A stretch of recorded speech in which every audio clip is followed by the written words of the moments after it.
Welcome back. हम बात कर रहे हैं शारअ दस्तूर पे इख्तियारात की जंग।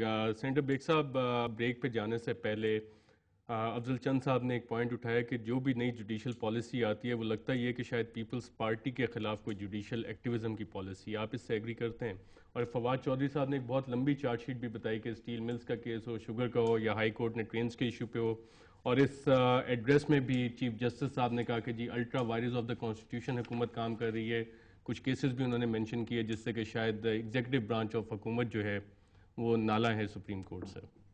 देखिए जी अरशद, जब से सुप्रीम कोर्ट ने ये इश्यूज टेकअप किए हैं, जैसे चंद साहब ने कहा कि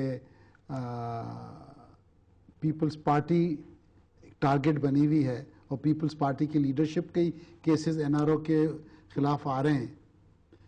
मैं ये पूछना चाहता हूँ आपसे भी और सुप्रीम कोर्ट से भी, ऑनरेबल जजेस से, कि एनआरओ के बेनिफिशरीज कोई 8 साढ़े 8 हज़ार थे। 8, 10, 15 केसेस टेकअप हुए हैं जब से सुप्रीम कोर्ट ने उसको नल एंड वॉइड किया हुआ है। और वो 8-10 केसेस में पीपल्स पार्टी के ही केसेस हैं। ठीक है, ज़रूर करें पीपल्स पार्टी के केसेस, कोई प्रॉब्लम नहीं है। बट जो बाकी केसेस हैं, और वो ये तो एलिज्ड करप्शन है ना, बाकी मर्डर चार्जेस हैं। Murder is more bigger crime. जिनकी तरफ आप इशारा कर रहे हैं वो भी तो आपकी पार्टी के कोलिशन पार्टनर्स हैं। मैं किसी की तरफ नहीं कर रहा, मैं एनआरओ के जो बेनिफिशरीज की तरफ कर रहा हूं कि सुप्रीम कोर्ट को चाहिए कि अक्रॉस बोर्ड अकाउंटेबिलिटी करें।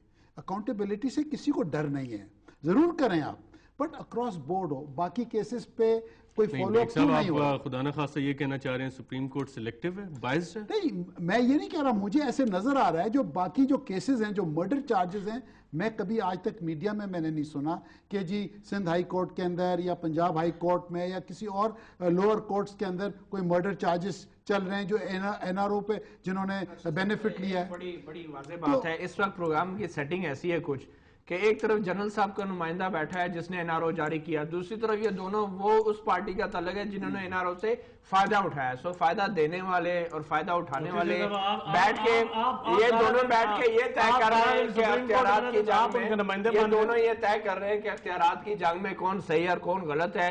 जनरल साहब सही थे, जज साहब गलत हैं। इधर जनाब सियासतदान सही हैं, जज साहब गलत हैं। जज साहब क्योंकि जजमेंट लिखते हैं, कानून के मुताबिक फैसले लिखते हैं, कानून का हवाला देते हैं, वो काम जो ये लोग भी कर सकते हैं, मगर इनको इतनी तौफीक नहीं होती कि चीजें कानून के मुताबिक करें। और ये कहते हैं पीपल पार्टी हुकूमत में है और हुकूमत से मुताल्लिक जब अवाम को कोई मसला होता है अदालत में तो जाएंगे, और जब फैसला आएगा तो वो हुकूमत के खिलाफ होता है, रियासत से मुताल्लिक होता है। आप उसको पीपल पार्टी का नाम दे दें या जो भी नाम दे दें, फैसले तो करने हैं अदालतों ने। देखिए, पहली बात तो ये है कि जो मतीउल्लाह जान है, ये जो नेक्सस है ना, बेसिकली यही नेक्सस है जो खतरनाक है। असल में जिस तरह मतीउल्लाह जान ने सुप्रीम कोर्ट की दिफा का ठेका लिया है, यही प्रॉब्लम है कि जो मीडिया एक का हिस्सा और एक जुडिशरी का आपस का जो नेक्सस है वो पाकिस्तान की सियासी अमल के लिए, पाकिस्तान के समाजी अमल के लिए इंतहाई नुकसानदेह साबित हो रहा है। फॉर एग्जाम्पल, अगर मैं आपको ये मैं कहूँ कि सुप्रीम कोर्ट बड़ी ऑनेस्टली पाकिस्तान में रिफॉर्म ला रही है, पाकिस्तान में वो स्टेटस को तोड़ना चाहते हैं। मुझे आप बताएं कि क्या आइन और कानून में रहते हुए सुप्रीम कोर्ट का रिफॉर्म्स लाना फंक्शन है? हरगिज नहीं। पाकिस्तान में सिर्फ सियासतदान है, जुडिशियल एक्टिविज्म हो रहा है। जाहिर है आम तासुर यही है। जुडिशियल एक्टिविज्म कोई गलत चीज तो नहीं है। जुडिशियल एक्टिविज्म एक अलग चीज है, यहाँ जो हो रहा है उसको एक्टिविज्म तो नहीं कहेंगे ना, ये तो जुडिशियल रिस्ट्रेंट भी हर चीज। दो थ्योरीज हैं दुनिया में, एक जुडिशियल एक्टिविज्म होता है, एक जुडिशियल रिस्ट्रेंट होता है। आप मुझे बताएं कि अगर चीफ जस्टिस फैसला करेंगे कि कौन सी ट्रेन कहां पे चलनी है और कहां पे जानी है, इसको जुडिशियल एक्टिविज्म हम कहेंगे? अगर हुकूमत आप नहीं मुझे सकती तो कौन नहीं, हुकूमत करेगी। हुकूमत नहीं करेगी तो पार्लियामेंट चेक करेगी। पार्लियामेंट ये बता दें कि आपने आज तक सुप्रीम कोर्ट में कोई केस लड़ा है? आप बात कर रहे हैं साहब, आप 15 साल से वहां पे जा रहे हैं, आप 15 साल में आपने कानून का एक लफ्ज नहीं सीख सके। आप सुप्रीम कोर्ट के आप वहां पे चीफ जस्टिस के एडीसी बनने की कोशिश ना करें ना। आप वहां पे 100 मोटर नोटिस करवाने की मशीन ना बने। आप यहाँ पर इस वक्त हम इस वक्त एक बहस कर रहे हैं, कानूनी बहस कर रहे हैं। आप इस वक्त जो है आप एडीसी बनने की कोशिश ना करें। चीफ जस्टिस साहब देख रहे हैं, उनको पता चल गया आप उनके बड़े डिफेंस चेयर्स पे बैठे हुए चीफ जस्टिस साहब को आपका पता चल गया, बस कर दे, आप बस कर दे, चीफ जस्टिस साहब को आपका पता चल गया, आप उनके बड़े वफादार हैं। साहब, क्या सुप्रीम कोर्ट में ऐसे भी कोई केसेस पेंडिंग हैं जो साबिक सदर परवेज मुशर्रफ के खिलाफ हो? बिल्कुल भी नहीं, परवेज मुशर्रफ साहब के खिलाफ सुप्रीम कोर्ट में कोई केस नहीं।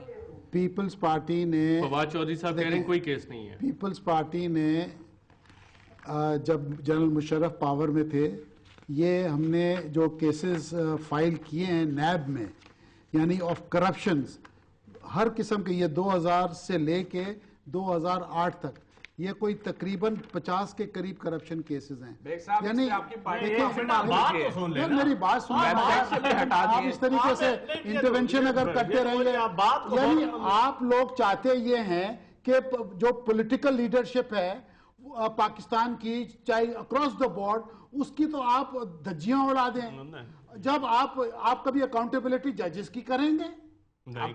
जब आप पीसी, मेरी बात सुने, एक मिनट, आर्टिकल 209 आपको एम्पावर करता है। मेरी बात सुने, आर्टिकल 4 मिलिट्री टेक ओवर्स हुए इस मुल्क के अंदर, 4 मिलिट्री टेक ओवर्स हुए, और ये सब सुप्रीम कोर्ट ने उनको जस्टिफिकेशन दी है, सही किया है। वो पीसीओ के जजेस, आप उनको भी तो ट्राई करें ना। आप जब भी चाहते हैं छुरी लेके आप सियासतदान पे आ जाते हैं। फॉर गॉड सेक, इस तरीके से मत बिहेव करें। साहब, अगर वही सियासतदान अपने वजीर आजम के खिलाफ छुरियां तेज कर रहे हो तो मीडिया क्या करे, आवाम को ना बताए कि क्या हो रहा है, किधर इख्तियारात। देखिए मेरी बात सुने, इन पार्लियामेंट्री सिस्टम, आप पार्लियामेंट चल रही है, अगर आप किसी के पास नंबर्स हैं, आप गवर्नमेंट के खिलाफ वोट ऑफ नो कॉन्फिडेंस ले आए। नो कॉन्फिडेंस की तो बात ही नहीं हो रही, यहाँ तो पीपल्स पार्टी के अंदर अपनी चेंजेस की बात हो रही है। मैं ये समझता हूँ कि पीपल्स पार्टी में as far as I know कोई चेंजेस नहीं हो रही। पीपल्स पार्टी इंशाल्लाह 5 साल पूरी करेगी। पीपल्स पार्टी जब भी आती है हमेशा जी कल जा रही है, जी परसों जा रही है, ये क्या तमाशा है यार।